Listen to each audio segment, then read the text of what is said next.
നമസ്കാരം. ഞാൻ ഡോക്ടർ രശ്മി. ഡോഗ്സിലെ ഡീവോമിങ്ങിനെ കുറിച്ച് സംസാരിക്കാനാണ് ഞാൻ ഈ വീഡിയോ ചെയ്യുന്നത്.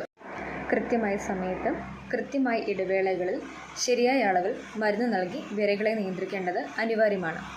വിരമരുന്ന് നൽകുന്നതിലെ അശാസ്ത്രീയത നമ്മുടെ പെറ്റ്സിന് ഒരുപാട് ആരോഗ്യ പ്രശ്നങ്ങൾ സൃഷ്ടിക്കാൻ കാരണമാകുന്നു. നമ്മുടെ ശ്രദ്ധക്കുറവും വിരമരുന്നിൻ്റെ അനിയന്ത്രിതമായുള്ള ഉപയോഗവും കൊണ്ട് വിരകൾക്കെതിരായിട്ടുള്ള മരുന്നുകൾ നിർവീര്യമായി തീരുന്നതിന് കാരണമാകുന്നു. അതുവഴി നമ്മുടെ പെറ്റ്സിൻ്റെ ഹെൽത്തിനെ അത് ദോഷമായി തന്നെ ബാധിക്കുകയും ചെയ്യുന്നു. നമ്മുടെ സൊസൈറ്റി ഇന്ന് നേരിടുന്ന ആൻറ്റിബയോട്ടിക് റെസിസ്റ്റൻസ് എന്ന അപകടം പോലെ തന്നെ ഇന്ന് പ്രചാരത്തിലുള്ള പല വിരമരുന്നുകളും ഈ പറയുന്ന വിരകൾക്കെതിരെ പോരാടി തോൽവി ഏറ്റുവാങ്ങുകയാണ് ചെയ്യുന്നത്. ശാസ്ത്രീയമായ വിരയിളക്കലിന് ഇവിടെയാണ് പ്രസക്തി ഉണ്ടാകുന്നത്. ശരീരപുഷ്ടിക്ക് വിരയിളക്കൽ അനിവാര്യമാണെങ്കിലും കൂടിക്കൂടിയുള്ള വിരമരുന്നുകളുടെ ഉപയോഗം ഒഴിവാക്കപ്പെടേണ്ടതാണ്. ഏത് മരുന്നുകൾ പോലെ തന്നെ അധികമായാൽ വിരമരുന്നുകൾക്കും അതിൻ്റേതായിട്ടുള്ള പാർശ്വഫലങ്ങളുണ്ട്. ഡീവോമിംഗ് നടത്താൻ ഉദ്ദേശിക്കുമ്പോൾ തന്നെ നമ്മുടെ ഡോഗ്സിൻ്റെ പ്രായം, അതിൻ്റെ ബോഡി വെയ്റ്റ്, ബ്രീഡിംഗ് സ്റ്റാറ്റസ് എന്നിവ അറിഞ്ഞിരിക്കേണ്ടതാണ്. പറ്റുമെങ്കിൽ ഒരു വെറ്ററിനറി ഡോക്ടറെ സമീപിച്ച് നമ്മുടെ പെറ്റ്സിൻ്റെ ഫീക്കൽ സാമ്പിൾ എക്സാമിനേഷൻ അഥവാ മലപരിശോധന നടത്തിയതിനു ശേഷം മാത്രമേ വിരമരുന്ന് നൽകാവൂ.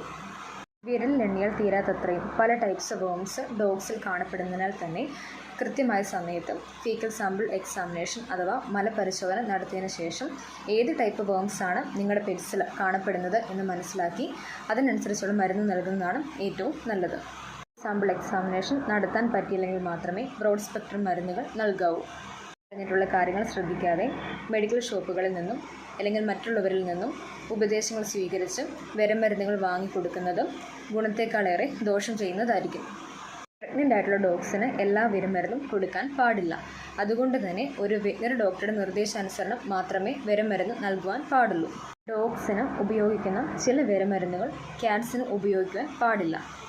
ഒരേ മരുന്ന് പലതവണയായിട്ട് ഉപയോഗിക്കുവാൻ പാടില്ല. ഇങ്ങനെയുള്ള ഉപയോഗം മൂലം ആ മരുന്നുകൾക്കെതിരെ വിരകളിൽ പ്രതിരോധശേഷി ഉടലെടുക്കുന്നത് തടയാൻ കാരണമാകുന്നു. പപ്പികൾക്ക് 2 ആഴ്ച പ്രായമാകുമ്പോൾ വിരമരുന്ന് നൽകാവുന്നതാണ്. ഇതുവഴി അമ്മയിൽ നിന്നും പപ്പികളിലേക്ക് കിട്ടുന്ന വിരകളെ ഒഴിവാക്കാൻ സാധിക്കുന്നു. തരത്തിൽ 3 മാസം പ്രായമാകുന്നതുവരെ ഓരോ 2 ആഴ്ചയിലും വിരമരുന്ന് നൽകാവുന്നതാണ്.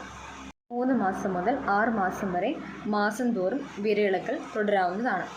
6 മാസം കഴിഞ്ഞാൽ ഓരോ 3 മാസം കൂടുന്തോറും ഒരിക്കൽ എന്ന കണക്കിൽ നമുക്ക് വിരയിളക്കൽ തുടരാവുന്നതാണ്. 1 വയസ്സ് പൂർത്തിയായി കഴിഞ്ഞാൽ വിരബാധയുടെ ലക്ഷണങ്ങൾ മലത്തിൽ വിര അഥവാ മുട്ട കാണുക, ഭക്ഷണത്തോട് വിരക്തി, ക്ഷീണം, വിളർച്ച, വയറുവേദന, അതുപോലെ തന്നെ പുല്ല് കഴിക്കുക, മണ്ണ് കഴിക്കുക, ഉന്തിയ വയർ തുടങ്ങിയ ലക്ഷണങ്ങൾ കാണിക്കുകയാണെങ്കിലോ ഫീക്കൽ സാമ്പിൾ എക്സാമിനേഷൻ അഥവാ മലപരിശോധന നടത്തുമ്പോൾ അതിൽ വിരയോ മുട്ടയോ കണ്ടെത്തുകയാണെങ്കിൽ മാത്രം വിരമരുന്ന് നൽകാവുന്നതാണ്. ഡോഗിൻ്റെ ഏജ്, അതിൻ്റെ ബോഡി വെയ്റ്റ്, അതിൻ്റെ സെക്സ്, ബ്രീഡ്, ഹെൽത്ത് എന്നിവയ്ക്കനുസരിച്ച് അവർക്ക് കൊടുക്കേണ്ട വിരമരുന്നും അതിൻ്റെ ഡോസേജും അതിൻ്റെ ഇടവേളയും എല്ലാം തന്നെ വ്യത്യാസപ്പെട്ടിരിക്കുന്നു. ഇത്തരത്തിലുള്ള കാര്യങ്ങളൊക്കെ ശ്രദ്ധിച്ച് ശാസ്ത്രീയമായ രീതിയിൽ തന്നെ വേണം വിരമരുന്ന് നൽകേണ്ടത്. ഈ വീഡിയോ എല്ലാവർക്കും ഉപകാരപ്രദമായെന്ന് വിശ്വസിക്കുന്നു. Thank you.